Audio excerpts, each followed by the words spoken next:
आके दशहरा वाला गावे रे। दुलरी मायरिया आवे रे, आके दशहरा वाला गावे रे।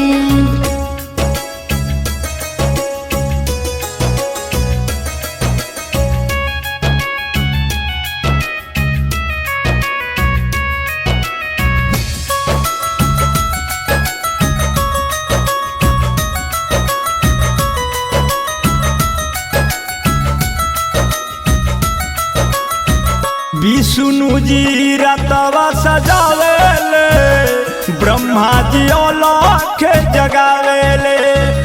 झूम झूम नारद जी फूल बरसावे रे, नच नच भोले शंकर डमरू बजावे रे।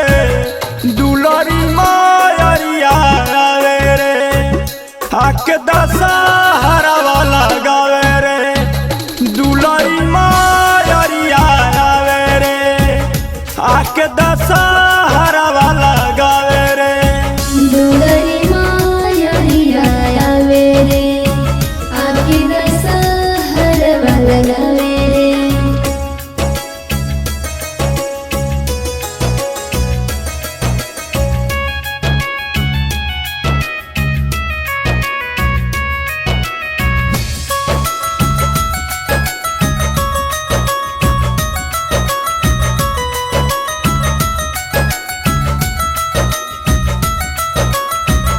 जगमग करेला ब्रह्मलोक करे, सजे लागल माई के भवन रे।